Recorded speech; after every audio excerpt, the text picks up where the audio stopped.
قریب کر دیتی ہے۔ دعا مسلمان میں عقیدہ توحید پختہ کرتی ہے، اور دعا اس دولت کا نام ہے جو صرف مومن کے پاس ہے، کافر کے پاس نہیں۔ نبی پاک علیہ السلام نے فرمایا الدعاء صلاح المومن، دعا مومن کا ہتھیار ہے، کافر کے پاس یہ ہتھیار نہیں ہے۔ مومن جب اپنے مالک کے حضور دعا مانگتا ہے نا، دنیا میں آپ کسی سے زیادہ مانگے تو وہ ناراض ہو جاتا ہے، وہ کہتا ہے بھائی تو نے تو کام بنا لیا ہے، کل بھی دیا تھا، پرسوں بھی دیا تھا، روز روز تجھے کون دے؟ میرے نبی پاک علیہ السلام نے فرمایا جو اپنے رب سے زیادہ مانگتا ہے رب اس سے زیادہ راضی ہوتا ہے، زیادہ راضی ہوتا ہے۔ اب دعا مخصوص اوقات نہیں دعا کے، فرمایا اذا دعان، جب بھی دعا مانگو گے تمہارا رب تمہاری دعا کو، جب بھی دعا تو دعا کرتے رہنا چاہیے، ہر وقت دعا میں بندہ شامل رہے، اللہ کے ذکر میں شامل۔ یہ جو قرآن مجید نے کہا نا یا ایھا الذین آمنوا اذکروا اللہ ذکرا کثیرا، اے ایمان والو اپنے رب کا ذکر کثرت سے کرو، وسبحوہ بکرۃ واصیلا، اور صبح و شام اسی کی پاکی بیان کرو۔ تو اس سے مراد یہ نہیں ہے کہ تسبیح لے کے سارا دن مسجد میں بیٹھے رہو اور کام کوئی نہ کرو، بلکہ اس کا مطلب یہ ہے کہ روٹی شروع کرو تو اللہ کے نام سے، اختتام کرو تو اللہ کے نام، سو جاؤ تو رب کا نام لے کے، سویرے اٹھو تو اللہ کا نام لے کے، جب تمہیں کوئی چیز اچھی لگے تو ماشاءاللہ کہو، جب کوئی مصیبت آئے تو کہو انا للہ و انا الیہ راجعون۔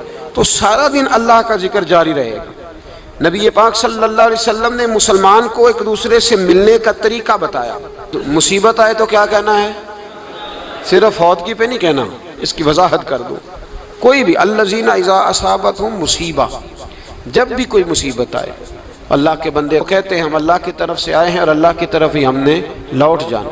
تو میرے عزیز ہر وقت اللہ کا ذکر جاری رہے گا، ہر وقت زبان پہ رب کریم کا۔ دیکھیں نا نبی پاک علیہ السلام نے ہمیں ملاقات کا طریقہ بتایا۔ ایک صحابی آئے تو انہوں نے آ کے کہا السلام علیکم، نبی پاک علیہ السلام نے فرمایا رب تعالیٰ نے اسے 10 نیکیاں عطا فرمائی ہیں۔ دوسرے آئے تو انہوں نے کہا السلام علیکم ورحمۃ اللہ، تو محبوب فرمانے لگے، امام بہقی نے اس کو لکھا ہے، محبوب فرمانے لگے رب کریم نے اسے 20 نیکیاں عطا فرمائی۔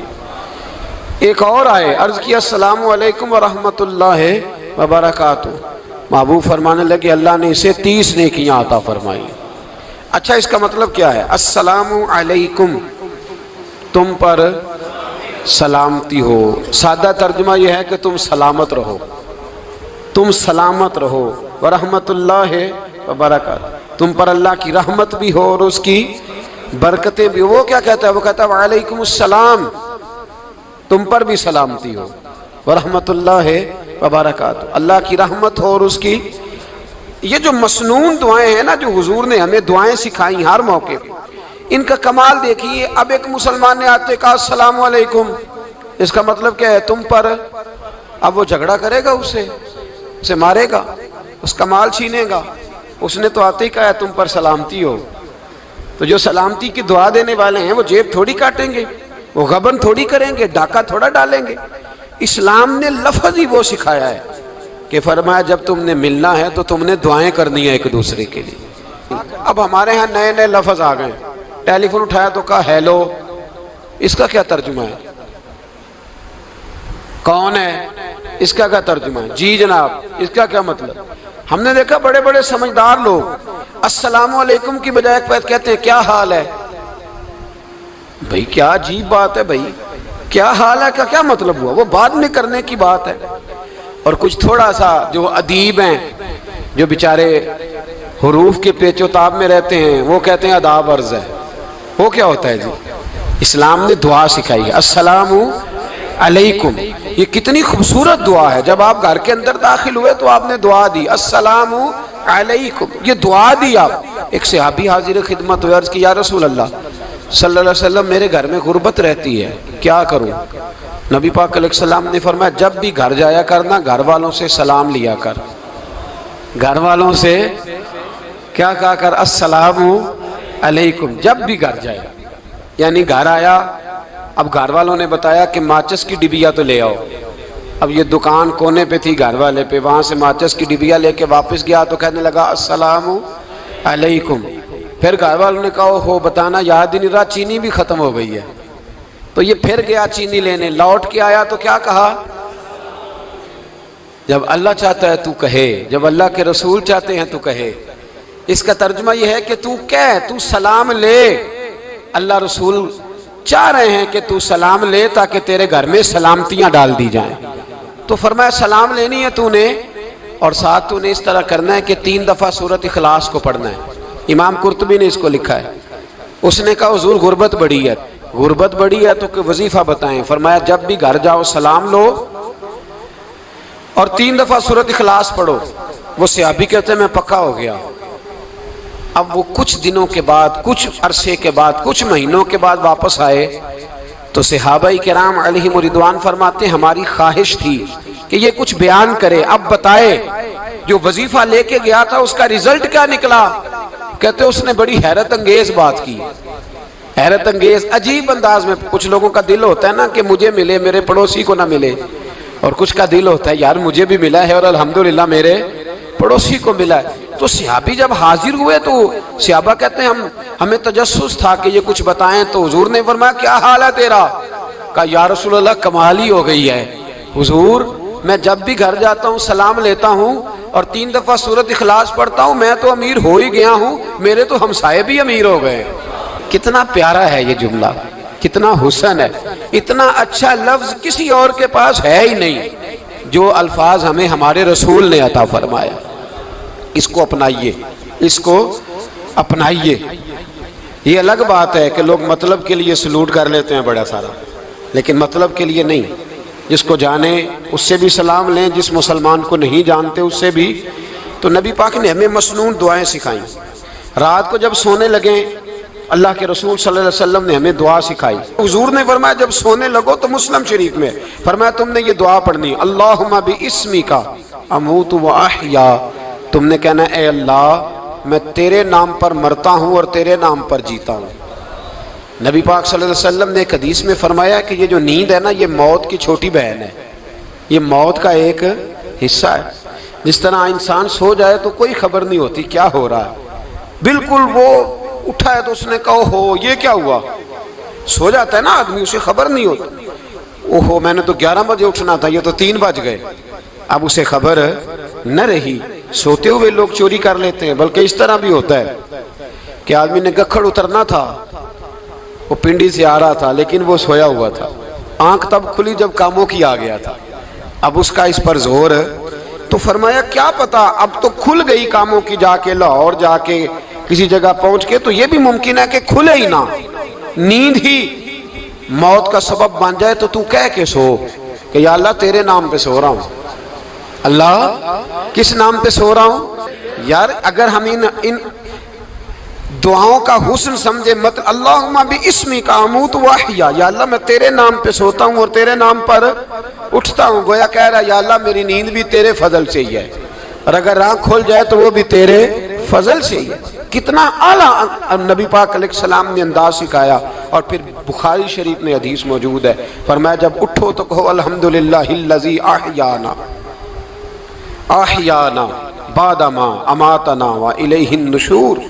فرمایا جب تم سو کے اٹھو تو پھر کہو اے اللہ ساری تعریفیں تیرے لیے، تمام تعریفیں جس نے ہمیں موت کے بعد حیات دی، موت کے بعد فرمایا احیانا بعد ما اماتنا، ہمیں مرنے کے بعد گویا اللہ کا شکر ادا کر کے آنکھ کھل گئی۔ دیکھیں کس طرح اسلام مسلمان کو اللہ کے ساتھ جوڑتا ہے۔ فرمایا شکر کر، آنکھ کھل گئی، کہ یا اللہ تیرا شکر ہے تو نے موت کے بعد ہمیں دوبارہ حیات عطا فرمائی، یہ شکر ادا کرو۔ گویا تم یہ نہ کہنا کہ میں اٹھ گیا ہوں تو میرا کمال ہے، یہ نہ سمجھنا میں اٹھ گیا ہوں تو میں بڑا پابند ہوں، جب میں ارادہ کر لوں کہ میں نے 11 بجے اٹھنا ہے تو پھر میں اٹھ جاتا ہوں۔ یہ نہ کہنا کہ یہ الارم بڑا اچھا ہے، یہ مجھے اٹھا لیتا ہے۔ ذہن کے اندر خیال کر کہ نیند تو موت کی طرح تھی، یہ جو میں اٹھ گیا ہوں تو اپنے رب کے فضل سے اٹھا ہوں، جو میں اٹھ گیا ہوں، جو ابھی اٹھے ہیں وہ تو بول دینا کم از کم کہ میں اپنے رب کے فضل سے اٹھ گیا۔ تو دعا سکھائی۔ پھر دیکھیے نبی پاک صلی اللہ علیہ وسلم نے فرمایا جب تم بیت الخلاء میں جاتے ہو نا، واش روم میں جاتے ہو، تو گندی چیزیں ہوتی ہیں وہاں، شیطان ہوتے ہیں، جنات ہوتے ہیں، یہ گندگی پہ ہوتے ہیں۔ جب تم واش روم جاؤ، بیت الخلاء جائے، تب بھی دعا مانگو۔ کیا دعا مانگو؟ وہ دعا بھی نبی پاک صلی اللہ علیہ وسلم نے ہمیں تعلیم فرمائی اور بخاری میں ہے، کہا پڑھا کرو اللہم انی اعوذ بک من الخبث والخبائث۔ کہو اے اللہ ناپاک چیزوں سے میں تیری پناہ مانگتا ہوں، وہ نر ہوں یا مادہ ہوں، اللہ میں تیری پناہ مانگتا ہوں۔ واش روم کے اندر بہت ساری بری چیزیں ہوتی ہیں، جوان میری بات پر توجہ فرمائیں، وہاں بہت ساری گندی چیزیں ہوتی ہیں۔ انسان کئی دفعہ واش روم میں جاتا ہے، اسے وسوسے زیادہ آتے ہیں، یہ نوٹ کریں میری بات کو۔ اصل میں نا ہم بات ڈھونڈ رہے ہیں علاج اپنی بیماریوں کا، حالانکہ علاج تو سارا مدینے والے رسول کے پاس موجود ہے، محبوب کے پاس ساری دوائیاں ہیں۔ تو نبی پاک علیہ السلام دیکھیں نا، انسان واش روم میں جاتا ہے اسے وسوسے آتے، برے خیالات آتے، وہ گناہ کی طرف کئی دفعہ مائل ہوتا ہے، تو کہا تو دعا پڑھ کے جا اللہم انی اعوذ بک، یا اللہ میں تیری پناہ مانگتا ہوں، من الخبث والخبائث، ہر خبیث اور بری چیز سے میں تیری پناہ مانگتا ہوں، وہ نر ہو یا یار کتنا عظیم دین ہے، کتنا عظیم میرے مصطفیٰ کریم کا وہ والا دین ہے۔ اصل میں اللہ کرے بی اے پاس بچے کو بیت الخلاء کی دعا بھی یاد ہو جائے، ایسے یاد ہو جائے، اور اس کے ماں باپ سمجھ لیں کہ جوان ہو گیا ہے، تو اب ہو سکتا ہے اس کی طرف شیطان حملہ زیادہ کرے، اسے خراب کرنے کی کوشش کرے، تو لہٰذا اسے دعا سکھائی جائے تاکہ اس کو پہلے سے پتا ہو کہ میں نے اس بے ایمان سے بچنا کس طرح سے۔ اب آپ دیکھیے نبی پاک علیہ الصلوۃ والسلام نے ہمیں دعا سکھائی، مصنف ابن ابی شیبہ میں۔ کون سی دعا؟ واش روم سے نکلنے کی۔ اللہ اکبر، بڑی زبردست دعا ہے، بڑی زبردست۔ آپ یقین کریں اس ایک ایک دعا پر ایک ایک پورا بیان ہو سکتا ہے، ایک ایک۔ یہ اس لیے نہیں میں کہہ رہا کہ میں کوئی عالم فاضل آدمی ہوں، آپ کہیں گے کہ بتا رہے ہیں میں بڑا پڑھا لکھا ہوں، صرف یہ عرض کر رہا ہوں کہ اس کے فوائد پر، ثمرات پر جو اللہ تبارک و تعالی امت کو دیتا ہے، ان دعاؤں کی جو فضیلت حدیثوں میں آئی، اور پھر جو اس کے فوائد ہے، اگر اس پر بات کروں تو ایک دعا تقاضا کرتی ہے کہ اس پر پورا ایک لیکچر ہونا چاہیے۔ دیکھیے آپ واش روم سے نکلے، دعا کیا ہے؟ دعا کے لفظ کے الحمدللہ الذی، ایک حدیث میں لفظ ہے غفرانک، غفرانک، اے اللہ میں تجھ سے بخشش چاہتا ہوں۔ اور جو مشہور اور معروف ہے مصنف ابن ابی شیبہ کی روایت، فرمایا الحمدللہ الذی اذھب عنی العذاب وعافانی، فرمایا اے اللہ تیرا شکر ہے، واش روم سے نکلا ہے تو کہہ رہا ہے یا اللہ تیرا شکر ہے تو نے مجھ سے اذیت دور کی، وعافانی، اور تو نے مجھے عافیت عطا کر دی، اذیت دور کر دی اور عافیت۔ بولیے واش روم سے نکلا ہے تو کیا کہتا ہے؟ یا اللہ تیرا شکر ہے تو نے مجھ سے اذیت دور کر دی اور مجھے عافیت۔ ڈاکٹر حکیم ہومیوپیتھک ایک چیز پر متفق کم ہوتے ہیں، پتہ ہے نا آپ کو، لیکن اس بات پر سب کا اتفاق ہے کہ اگر کسی کو قبض ہو جائے نا تو شاید 70 یا 72 بیماریاں لگ جاتی ہیں اس کو۔ اور جب آدمی کو قبض ہوتی ہے نا، پیٹ کے اندر فضلہ جم جاتا ہے، خارج نہیں ہوتا، اس کو اعصاب کی بیماری ہوتی ہے، اس کے ذہن پر اثر ہوتا ہے اس چیز کا۔ آپ یہ مت سمجھیں کہ کھانا کھانا یہ کمال ہے، اللہ نے یہ بھی نعمت بنائی ہے کہ کھانا جب خارج ہوتا ہے تو وہ بھی اللہ کا بہت بڑا احسان ہے۔ تو فرمایا تو سمجھا ہی نہیں، اگر تجھے قبض ہو جاتی، تیرے پیٹ کے اندر وہ چیز جم جاتی، تیرے لیے کتنی تکلیف کا باعث تھی۔ ان لوگوں سے پوچھئے جو اس کے بیمار ہیں، اس کے مریض ہیں، وہ کتنی تکلیف میں رہتے ہیں، سر میں درد ہوتا ہے، سر چکراتے ہیں۔ ایک بہت بڑا روڈ ایکسیڈنٹ ہوا تو ڈرائیور سے لوگوں نے پوچھا کہ مسئلہ کیا ہے، تو کہنے لگا میں قبض کا مریض ہوں، تو میں کھانا کھا لیتا ہوں تو میرے ذہن پر وہ اس قدر زیادہ گیس کا غلبہ ہوتا ہے کہ میں سخت تکلیف میں ہوں۔ نبی پاک علیہ الصلوۃ والسلام نے ہمیں سمجھایا اور بتایا کہ سمجھ لو یارو، کھانا کھانے کی نعمت تو اللہ نے تمہیں عطا فرمائی ہے، لیکن کھانا کھانے کے بعد اس کا اخراج بھی اللہ کی بہت بڑی نعمت ہے، تو اللہ کا شکر ادا کرو۔ پھر جب آپ گھر سے نکلیں گے تو بھی اس کی دعا ارشاد فرمائی بسم اللہ توکلت علی اللہ، اللہ کے نام سے گھر سے نکلتا ہوں اور میں نے بھروسہ بھی اللہ کے نام پہ کیا۔ جب گھر سے نکلیں تو کس کے نام پہ بھروسہ کریں؟ بولیے۔ حضرت رابعہ بصریہ رحمت اللہ علیہا آپ تشریف لے گئیں حج کرنے، جس دن واپس آئیں اپنا اونٹ کہہ گئی جاتی دفعہ، کہنے لگی اللہ میں تیرے حوالے کر کے جا رہی ہوں اور بسم اللہ توکلت علی اللہ، بھروسہ بھی تیری ذات پہ۔ جس دن واپس آئی نا اسی دن کسی نے بتایا کہ اماں آج ہی تیرا اونٹ مر گیا ہے، تو اونٹ کے سرانے کھڑی ہو کے کہنے لگی مولا میں تو تیرے نام پہ تیرے پہ بھروسہ کر کے گئی تھی، تیرے حوالے میں تو تیرے گھر گئی تھی۔ تو لوگ کہتے ہیں اماں کے منہ سے لفظ نکلے تو اونٹ زندہ ہو کے کھڑا ہو گیا، کھڑا ہو گیا ہوں۔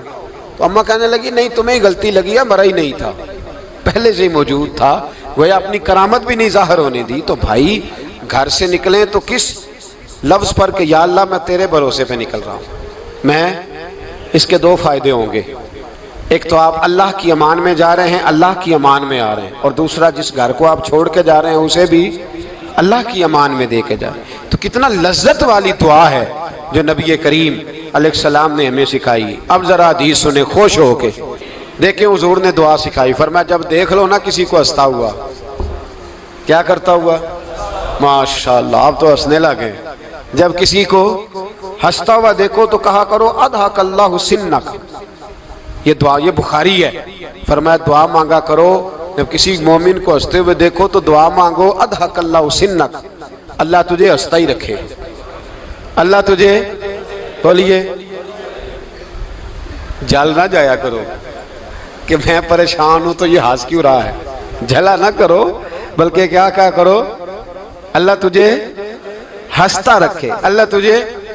نبی پاک صلی اللہ تعالی علیہ وآلہ وسلم نے فرمایا، ترمذی میں حضرت اسامہ بن زید رضی اللہ تعالیٰ عنہ سے حدیث مروی ہے، حضور نے فرمایا جس نے کسی کے ساتھ احسان کیا اور جس پر احسان کیا، اگر اس نے یہ دعا پڑھ دی نا جزاک اللہ خیرہ، تو فرمایا اس نے اللہ کی بھی پوری حمد کر دی اور محسن کا صحیح شکریہ بھی ادا کر دیا۔ کیا کہنا ہے؟ جزاک اللہ، اللہ تجھے بہترین جزا عطا کرے۔ اس کا ترجمہ کیا ہے؟ اللہ تجھے بہترین، کیونکہ حضور فرماتے ہیں من لم یشکر الناس ولم یشکر اللہ، جس نے بندوں کا شکریہ ادا نہیں کیا اس نے اللہ کا بھی شکریہ ادا نہیں کرنا۔ تو کیا کہنا چاہیے؟ جزاک اللہ خیرہ۔ اور اگر اماں کہتی ہو بچوں کو انگریزی سکھانی ہے تو کیا کہنا ہے؟ پھر شکریہ ادا کرنے میں کیا کہنا ہے؟ Thanks, thank you. او خدا کے اس کا ثواب کتنا ہے؟ بولے انگریزی ایک زبان ہے، اس کو زبان ہی رہنے دیں گے۔